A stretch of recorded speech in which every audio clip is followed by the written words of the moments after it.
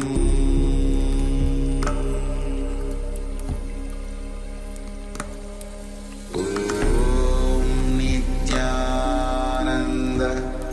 Paramashivoham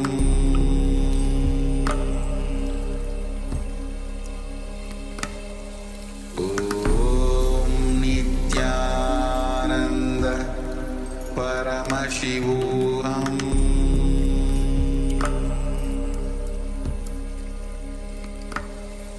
Om Nithyananda Paramashivoham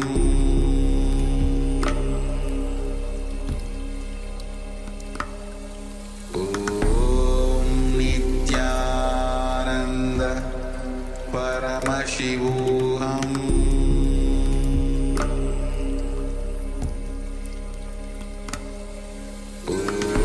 Om Nithyananda Paramashivoham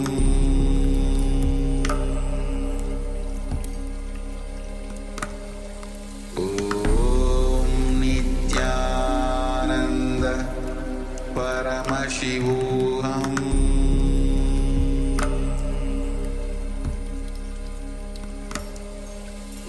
Om Nithyananda Paramashivoham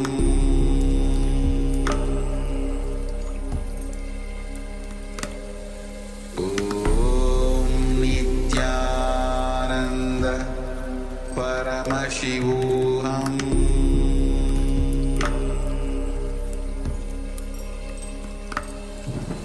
Om Nithyananda Paramashivoham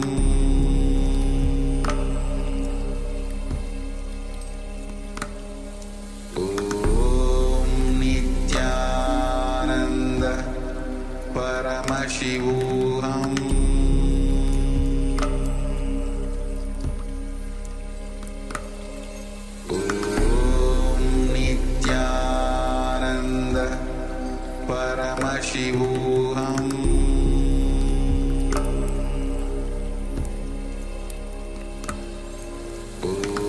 Om Nithyananda Paramashivoham Om Nithyananda Paramashivoham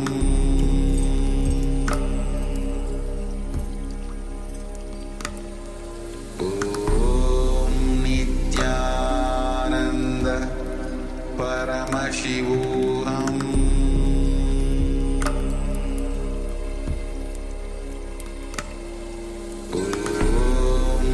Nithyananda Paramashivoham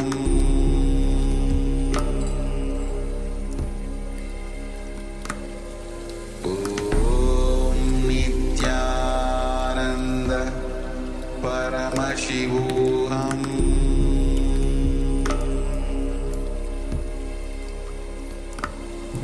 Om Nithyananda Paramashivoham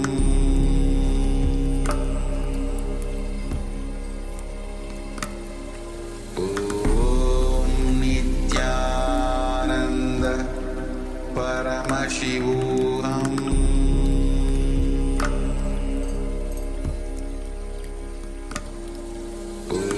Om Nithyananda Paramashivoham.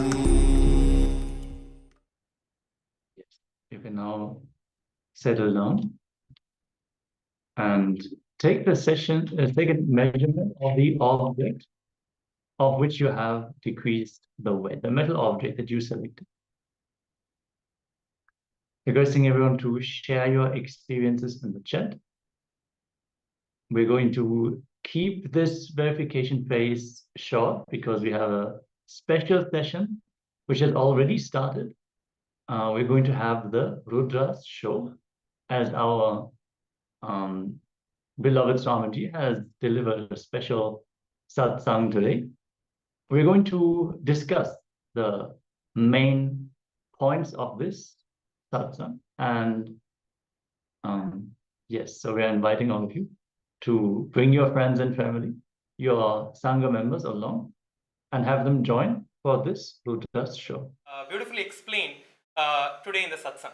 Yes, and as Swamiji said today, a beautiful quote that Swamiji gave, Sa Nitya Sanatanaha, which basically means that Sanatana Dharma is not something that somebody invented 10, 100 years ago. It has literally stayed it is as old as the sun itself.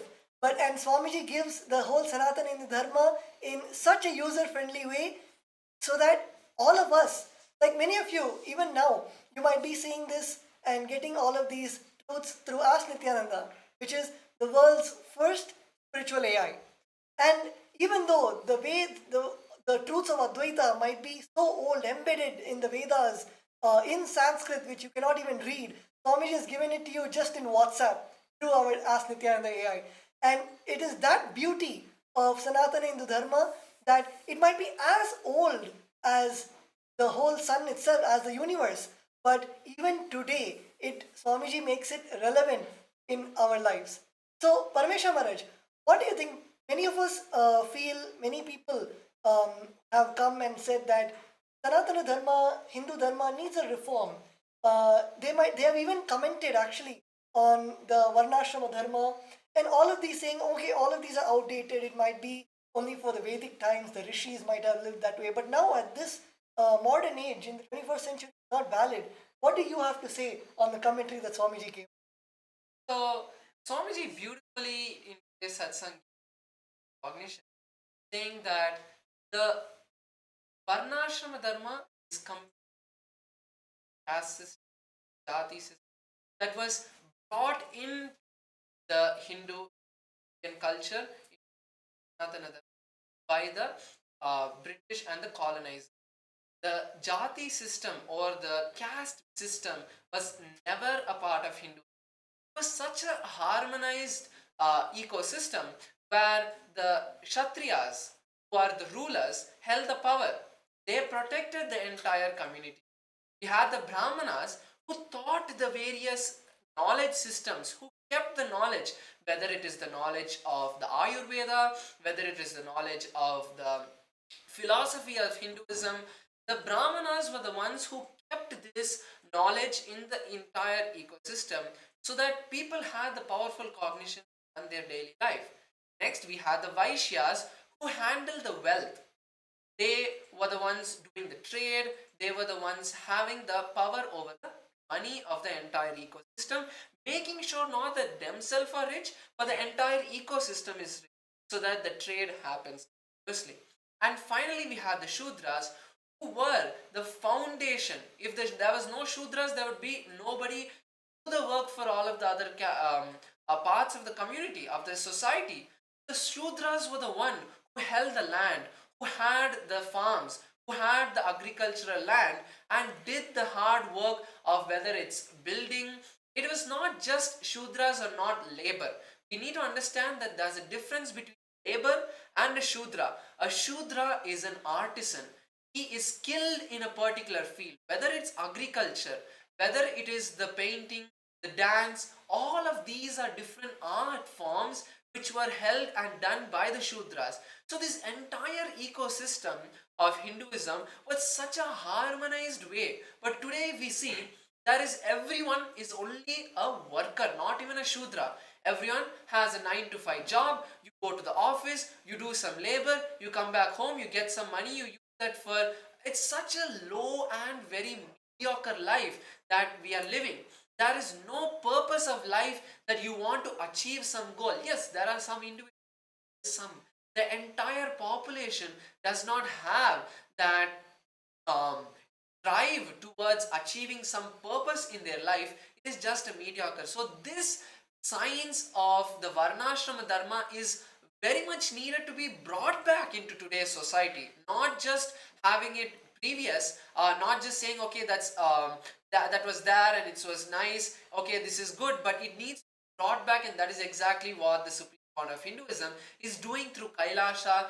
is reviving this entire Varnashrama Dharma system, make this entire society and show the world that we need that same system back and it is relevant. Exactly, exactly. Like Parameshwar Maharaj said, as in the Bhagavad Gita itself, Bhagavan Shri Krishna says, Chaturvarnyam Maya Shrishtam, which is basically Bhagavan Shri Krishna saying that I am the one who established the four Varnashrama Dharma. And if you think that you are more intelligent than Bhagavan Shri Krishna, then I'm sorry to tell you that you are wrong. And it is from that beautiful space of enlightenment is how the whole Vedic Sanatana Hindu Dharma flourished. And why do you think Sanatana Hindu Dharma was all the way from the Kandahar, which is in present day Afghanistan, all the way till the Cambodia Desha, which is in Cambodia? It had 56 Hindu nations and over 1700 Vedic provinces, and so much of flourishing which happened. And till today, whether it's the temples, as Swamiji beautifully said in the Satsang, that nowadays there are many monuments or a few things, but in our Sanatana Hindu Dharma, we wrote our history in stone. We built temples in stone. We built whatever we love, which is the deities, in stone. So it stays for thousands of years because we know that we will exist for thousands of years. And this is the rich Sanatana Hindu Dharma that was there, that is continuing with the revival, with the blessings of the Supreme Pontiff of Hinduism, now through KAILASA, the First Nation for Hindus. So, Prem Sarpa Maharaj, what do you think is the need of KAILASA? I'm sure many of them had this question that what is the real need of KAILASA? If you want to practice Hinduism, go to India. There are many temples in India, and that's what everyone thinks. So, according to you, how would you answer that question? Why do we need KAILASA? Why not just go to Kashi? It's a very holy place. Why not go to Kashi and practice Hindu? Yes. So to answer this question very beautifully, Swamiji, today the Supreme Pontiff of Hinduism answered that Sanatana Hindu Dharma, someone had asked, can it be destroyed?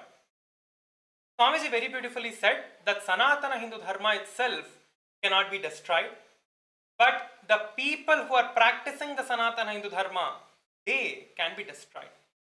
That is why Swamiji has established KAILASA so beautifully to not let the people who are practicing the Sanatana Hindu Dharma get destroyed. Because if the people who are practicing the Sanatana Hindu Dharma get destroyed, in turn, the Sanatana Hindu Dharma goes down. That is why Swamiji is establishing KAILASA now to not let the people who are practicing the Sanatana Hindu Dharma get destroyed. So it is very much possible for the people to get destroyed because as we know that there have been so many civilizations that have gone down. But Sanatana Hindu Dharma is the only civilization that is standing till now. And that is what Swamiji is reviving and holding through KAILASA. KAILASA is a way that Swamiji is not letting or reviving the whole Sanatana Hindu Dharma to not let the people who are practicing the Sanatana Hindu Dharma get destroyed by reviving the whole enlightenment ecosystem. The temple, the deities, the whole Gurukul, every single thing as revealed by Paramashiva to have the ecosystem sustaining and flourishing and experiencing enlightenment, establishing this ecosystem is the only way to hold Sanatana Hindu Dharma for eternity because the people of Sanatana Hindu Dharma can be destroyed. Very true, Maharaj. And like you said, that political legitimacy which KAILASA brings for Hindus.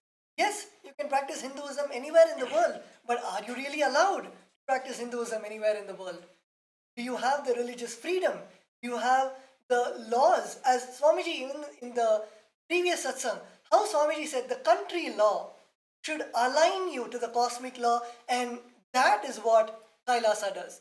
KAILASA, the jurisprudence of KAILASA based on the Manudharma Shastras, based on the Vedas and Agamas, is the way for the country law to align you to the cosmic law, to align you for your enlightenment. And that is what is the beauty of KAILASA. That is what is the beauty of the first nation for Hindus that Swamiji has blessed the whole world with. And another beautiful question that today Swamiji addressed is when we talk about people, there's lots of discrimination. One discrimination can be according to their caste or their creed. another discrimination is, of course, one of the biggest discrimination in the world, the discrimination between the masculine and feminine roles. And Parameshwar, do you want to comment on that? Currently in the world, how there is so much of discrimination for the woman gender, just because of being a woman. There is so much of discrimination, there's so much of societal hurdles that somebody has to go through just because they're a woman.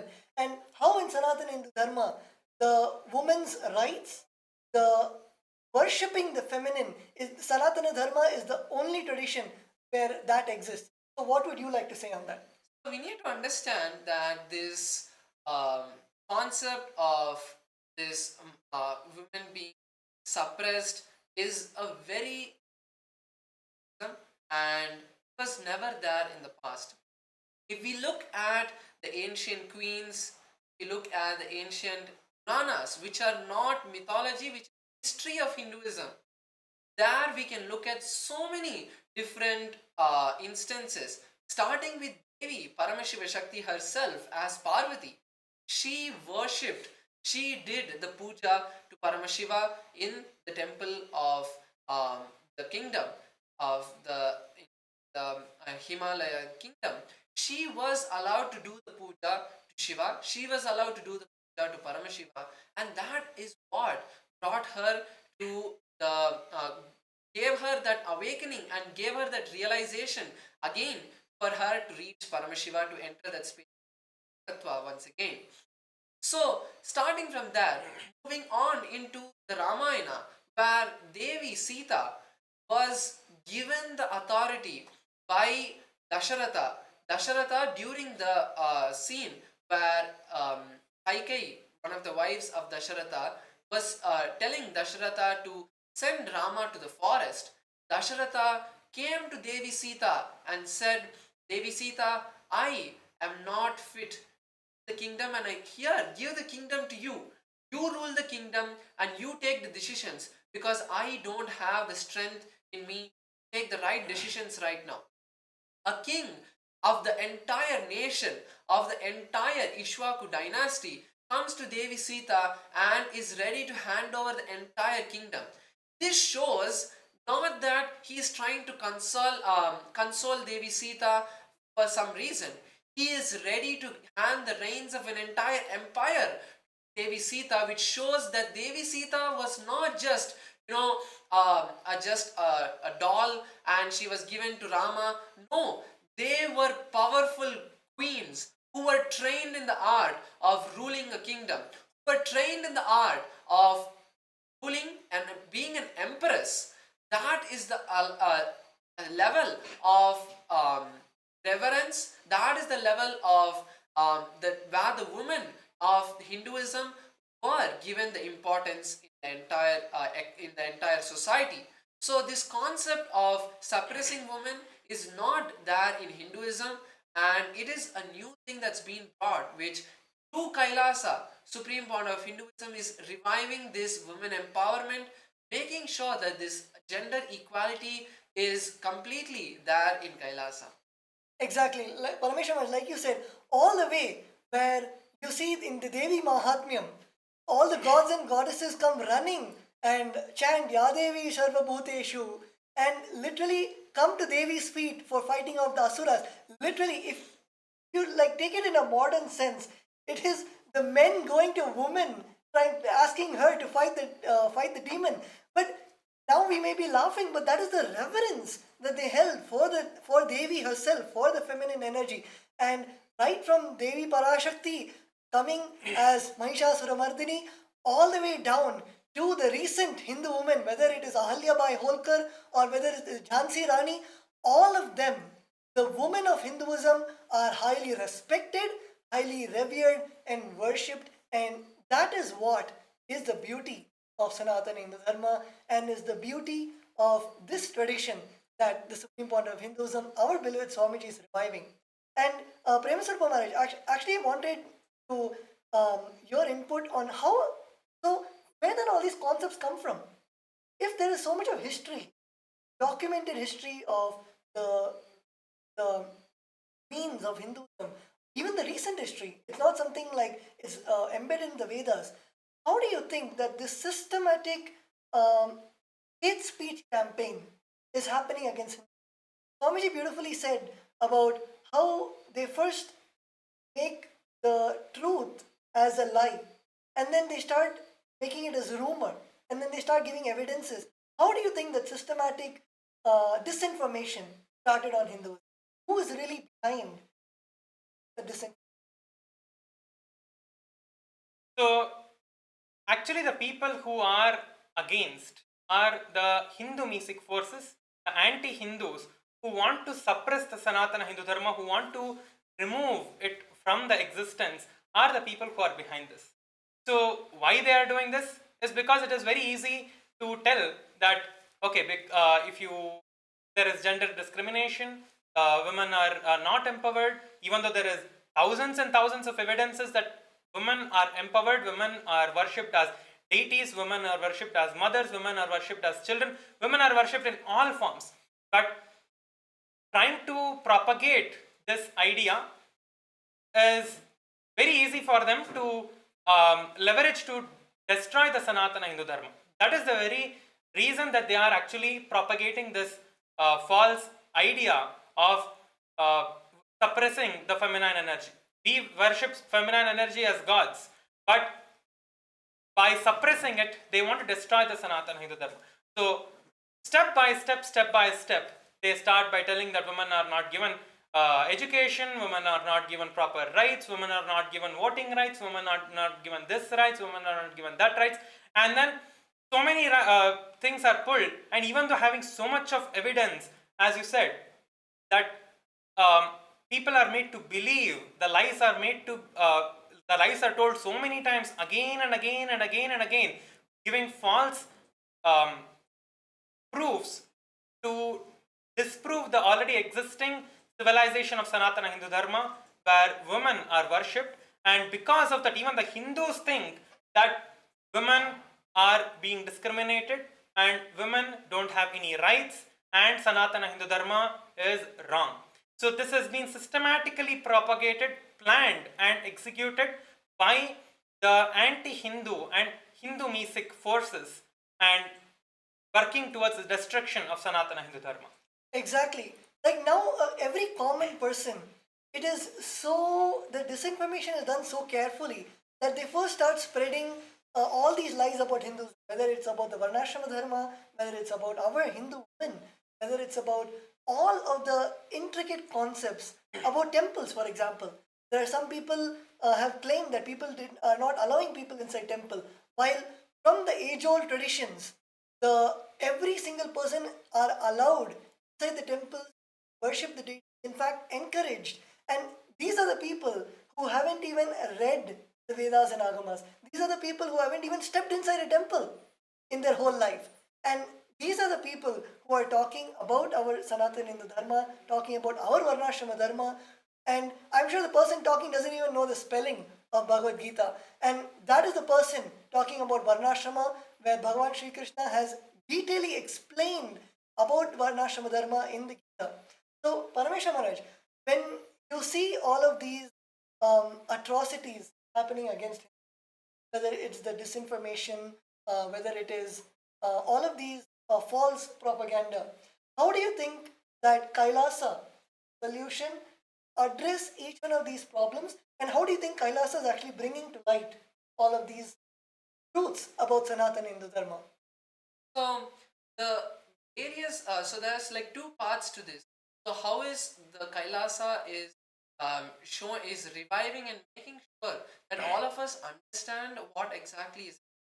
So the point of Hinduism is giving us all of these satsang, has given almost 10,000 hours and more of discourses, and in all of the satsangs, Swamiji has in various different ways given us the powerful cognitions, make sure that we don't get into these problems, or on the other hand, he has given us the understanding what exactly is happening.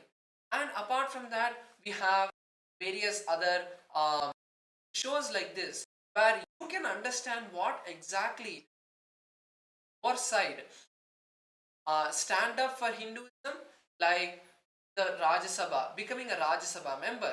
When you become a Rajya Sabha member, the Supreme Pontiff of Hinduism empowers you with the right knowledge to stand up. See, the Supreme Pontiff of Hinduism alone, he is working so hard to make all of us understand. But when we decide that from our side, you think that you have to take some responsibility as you have been given this powerful knowledge from generation by generation. You have been given the opportunity today to learn about so many things about Hinduism, all of the various different sciences. That is because the previous generations took that responsibility. Stand, be strong, and make sure that whatever may be the cost, they are ready to give their life to save and hold that knowledge so that the next generation is given.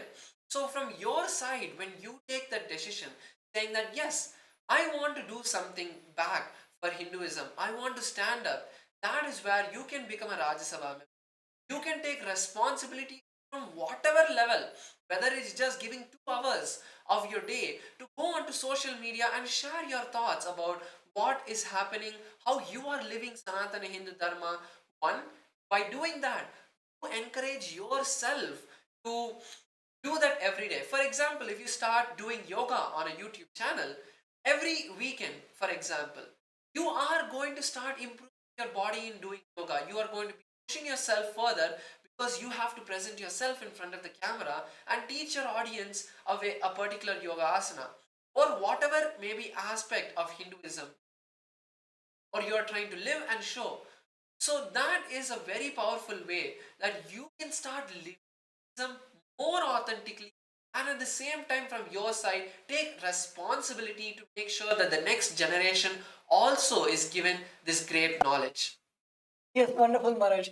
And like Parameshwar Maharaj said, if you're wondering what is Rajya Sabha, Rajya Sabha is actually one of the beautiful ways. It is one of the sabhas, the parliament, one of the houses of parliament of KAILASA, where you can come and become a member of parliament of KAILASA. And of course, in KAILASA, it's nothing about politics. You don't need to have any kind of degrees. You don't need to have a following of people. You don't need. It is only your integrity to Sanatana Hindu Dharma. It is your integrity and your devotion to the Supreme Point of Hinduism, where you can come and become a part of the Rajya Sabha of KAILASA, where you are taught to actually live and educated about Hinduism itself. Whether you are a practicing Hindu, living Hindu, or whether you are new to Hinduism, anyone, it can be anyone. You don't have to have any qualifications. Becoming a Rajya Sabha member is literally going into the basics of what is Hinduism, why we even need a Rajya Sabha, what is the definition of a Hindu parliament, what is the definition of Hinduism itself. That is what is taught, that is what is educated to all of the Rajya Sabha members. And now we have hundreds of Rajya Sabha members who are daily putting into motion the various activities, the various work, the real work, which is the revival of Sanatana Hindu Dharma, preserving the Sanatana Hindu Dharma with the blessings of the Supreme Point of Hinduism. So, Premasarpa Maharaj, when you see all of these atrocities happening, and of course, Kailasa is the only way.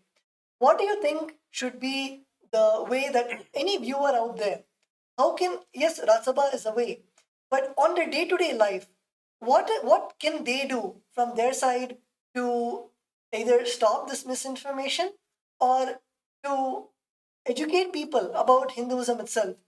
So, what do you think our viewers can do in their day-to-day at home? How they can contribute for Kailasa, contribute to Sanatana Hindu Dharma?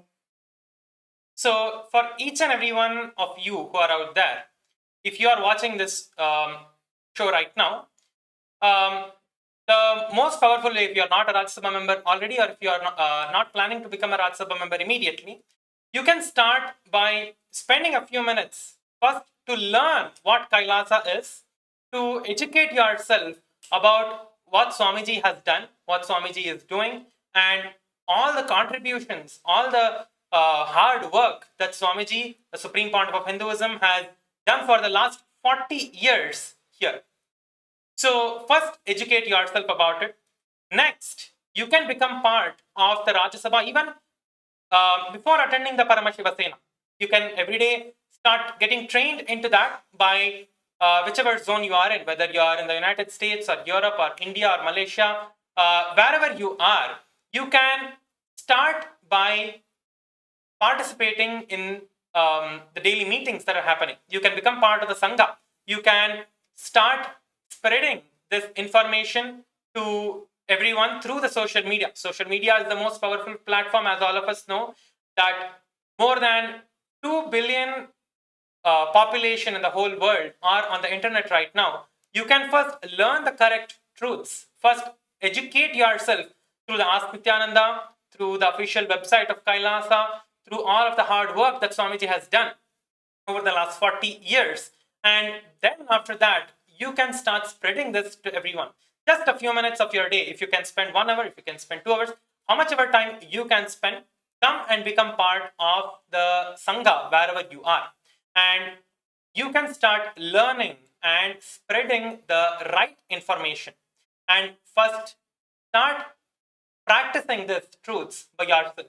Start doing the daily yoga. That will start benefiting your own life. That is Swamiji's one of the most important teachings. First, health. First, you need to be healthy to spread anything. So start by practicing yoga every day. Start by practicing the puja every day. You don't need to do anything else.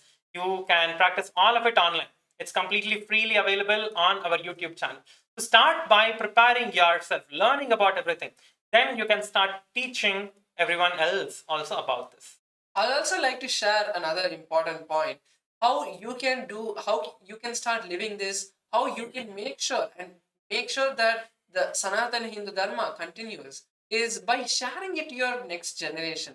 And there are two ways. The Supreme Pontiff of Hinduism shares beautifully. If you are a family person, you have children, then make sure you start teaching your children about this. Don't think, oh, it's their kids. Let them, when they grow old, they can learn about it on their own. No, make sure you start teaching your children. Make them start learning yoga. Give them maybe 10-15 minutes a day. Make them learn the various chanting mantras of Hinduism and the various Puranic stories of Hinduism. Start teaching your next generation. Because unless you teach the next generation in their early age, when they are going to grow older, when they are going to grow into their teenage and then their adulthood, the powerful cognitions that you teach them now is what is going to help them in all of their low points as they grow older. So we have like the online Nithyananda, the e-Gurukul, or you have even the various YouTube channels of the Supreme Pontiff of Hinduism. So start teaching your next generation. Make sure that in this young age itself, whatever age they are in, start teaching them the Hinduism, the sciences of Hinduism. And if you don't know, come and learn in the Rajya Sabha meetings, in the Rajya Sabha, and in the Paramashivoham program, which is a complete 30-day free program that the Supreme Pontiff of Hinduism is giving. So start learning and teaching your next generation. And for those of you who are not yet into the family life, who are not yet into a relation, the way that you can learn and you can share this to the next generation is by becoming a sannyasi, by becoming a brahmachari.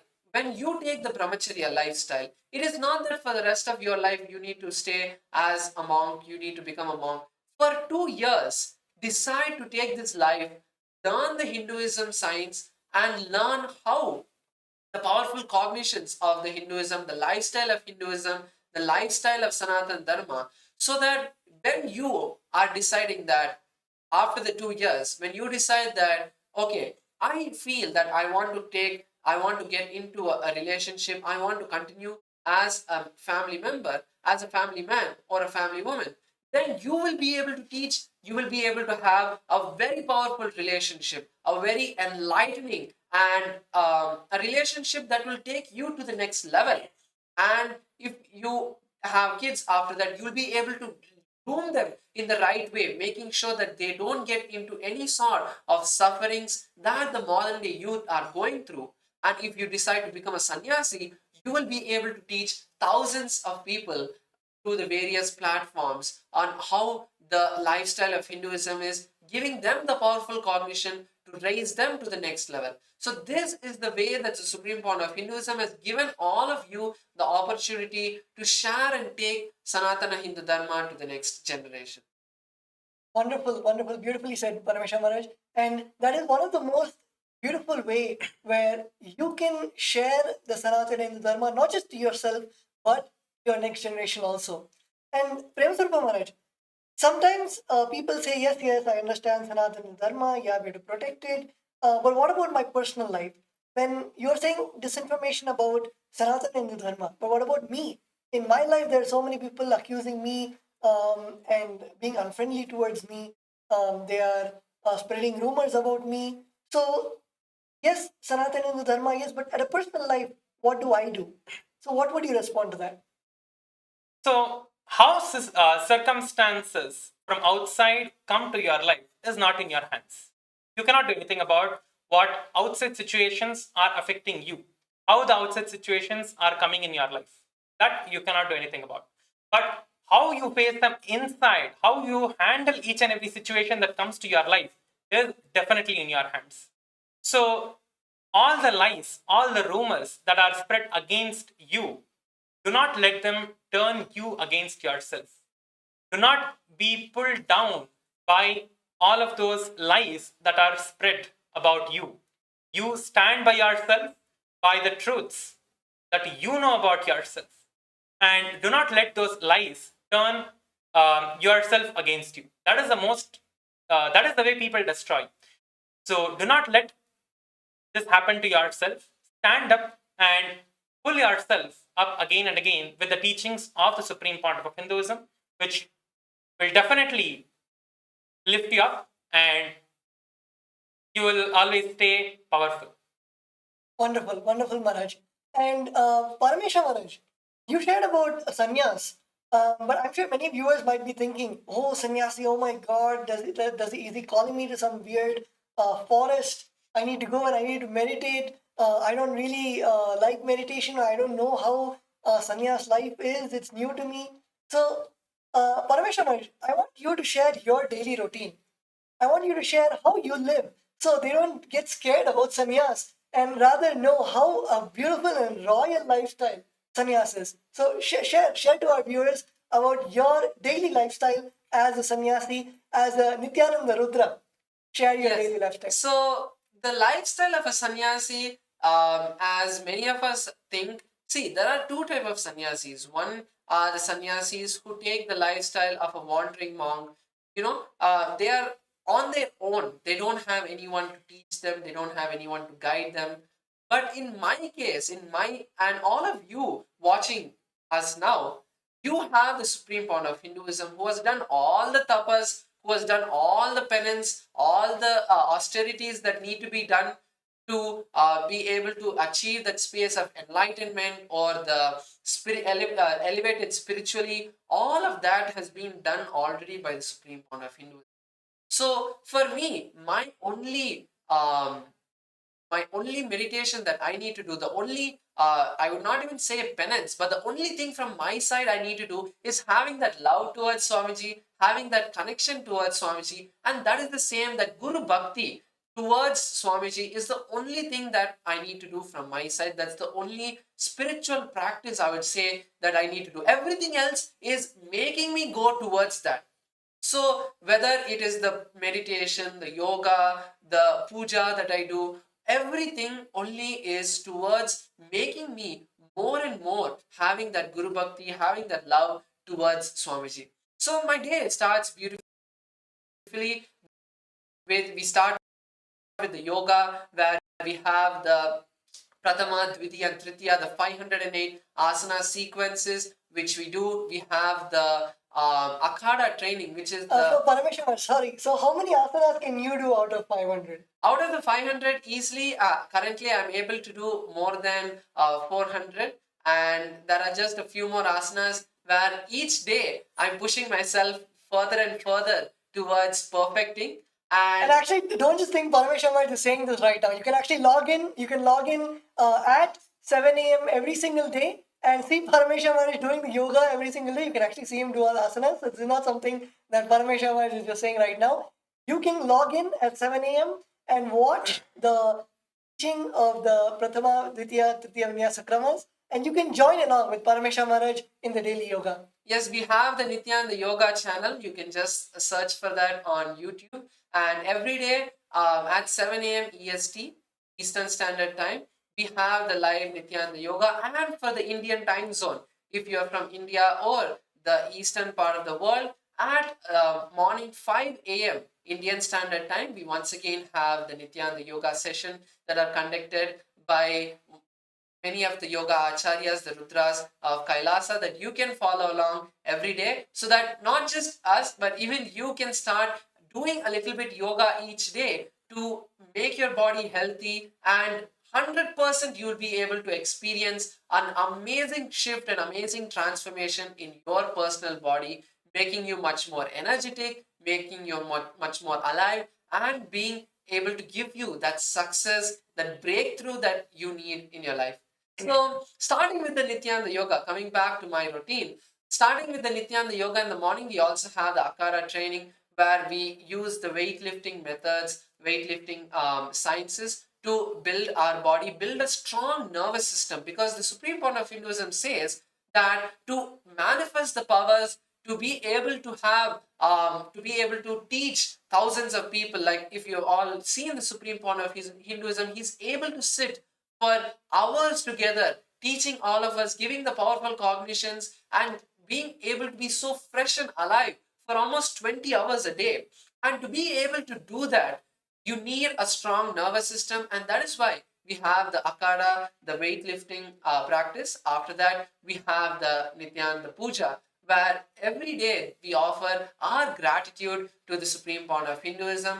And it's a time where, it's like how Swamiji says, it's having a personal phone number of Paramashiva. You can just sit, talk with Paramashiva, have a chat, share whatever you want to manifest in that particular day, and see it manifest throughout your day. After that, we have the beautiful programs that we take. We have the Ask Nithyananda, the AI work, as the entire Kailasa is working towards making the Ask Nithyananda, and it's a beautiful way where we get to learn about the Supreme Point of Hinduism's teachings, imbibe them more and more as we build this Ask Nithyananda along with Swamiji himself. And then after that, at the night, we have the Kirtans, the Satsang, and then the Kirtans, and then we take rest for the day. So it's a beautiful lifestyle where it's not just secluded meditation the entire day, but you're also contributing towards the society. You're also learning so much in your life, and it is an amazing lifestyle. It is a royal lifestyle that you can all enjoy. So that is why the Supreme Point of Hinduism has opened Kailasa for everyone to come and live this lifestyle, to come and enjoy and see how the lifestyle of a Kailasavasi is. So you can start by attending the Paramashivasena program. It starts at the start of each month. So attending the Paramashivasena program is just a 30-day glimpse into this amazing lifestyle. So once again, I would like to invite all the viewers to prepare yourself, as we have almost 2 weeks to the next start of the next Paramashivasena program. I invite each and every viewer to come take this 30 days. It will be an amazing and a well worth investment of your time, as obviously it's completely free. Your accommodation, your food, everything is completely free. It is just the time that you need to take away from the stressful, the painful life that you're living outside, the toxic life that you're living outside, and come and refresh yourself, detox yourself, and experience a new you. That is what the Paramashivasena program is. And it is a glimpse for all of you to see this amazing lifestyle that we live. Yes, wonderful, wonderful, Maharaj. Thank you for sharing our daily routine. And if you want to experience this, you can comment right on this YouTube video, and we'll also be posting a link where you can send in your intention to become a Kailasavasi, to come join the Paramashiva program. And Premasarpa Maharaj, I wanted to ask you, of today's whole satsang that Swamiji gave, what do you think is like the essence of the whole satsang? I'm sure Swamiji spoke about so many topics about the Varnashrama Dharma. Swamiji spoke about how Hinduism is Sanatana. Swamiji spoke about how the Hindu tradition, the Sanatana Dharma, is so scientifically. Swamiji gave so many pramanas. Like literally, the whole satsang was full of the Swamiji was just chanting the Sanskrit verses and giving the sacred pramanas that decoded the whole richness of the Hindu tradition. So, what do you think is the essence of today's satsang? So the essence of today's satsang is, I would say, what clicked with me the most is the whole first part of the satsang where Swamiji was explaining about the difference between that there being no difference between the Sanatana Dharma and Hinduism, that all of them are one and the same, and this is one of the most powerful things, and also that the feminine energy, about there is no discrimination of the feminine energy. And also the final most important thing that I understood is that whatever Swamiji is doing is to revive the whole of Sanatana Hindu Dharma. KAILASA, the establishment of KAILASA, is to revive the whole of Sanatana Hindu Dharma, and Swamiji elaborately explained it throughout the entire satsang that whatever we are doing, whatever Sanatana Hindu Dharma is the only way for living a life where you can be happy, where you can be blissful. And Swamiji has given us all of that opportunity to come and be part of it through Kailasa as a Kailasavasi by first putting your intention and participating in the Paramashiva Sena. So I would say the essence is that anyone facing any problem, Kailasa is a solution for you, and we welcome all of you to come and become part of Kailasa. Wonderful, wonderful, Maharaj. Parameshwar Maharaj, what is your favorite part of today's satsang, and what would you say is the essence of today's satsang? For me, one thing that all of you should surely take home is that the importance of health, that your body, you have given a body, you have given this life not as a birthright, but it is an opportunity for you to experience life. It is an opportunity for you to live your purpose, for you to achieve, for you to experience enlightenment. And when you have been given that beautiful opportunity through this body, you should not take your body for granted. You should not take life for granted. Yes, we can take thousands of births, but what are you going to gain out of that? It's going to be just birth after birth after birth after birth. There is not going to be any outcome of that. You're not going to be doing anything productive out of that. Rather, each moment of your life, use it towards getting into the higher states of consciousness. Use it towards enjoying life. Use it to your maximum. You have to do that. You need to have a healthy body. And to get a healthy body, you should do the yoga. The Nithyananda yoga is a very powerful way that you can gain that health. You can gain that healthy body. And if you're facing some sort of pains in your body, then start doing the yoga. If you're having high blood pressure, you're having diabetes, you're having a cardiovascular disease, start doing the yoga. You don't need to do the headstand and go upside down, but even doing the asanas, where you start bringing in the pranayamas, you start bringing in the small components of the Nithyananda yoga that you can learn completely free just by attending the Nithyananda yoga sessions on the YouTube channel, or through the Paramashivoham program, or as through the Paramashiva Sena program. There are so many ways that the Supreme Pontiff of Hinduism is offering for you and giving you the opportunity to come and learn. So taking this opportunity, start doing the Nithyananda yoga, start building your body, start doing the Nithyananda yoga, and that is what is going to give you an amazing breakthrough in life in every aspect. You may think, how by doing Nithyananda yoga am I going to achieve success in life?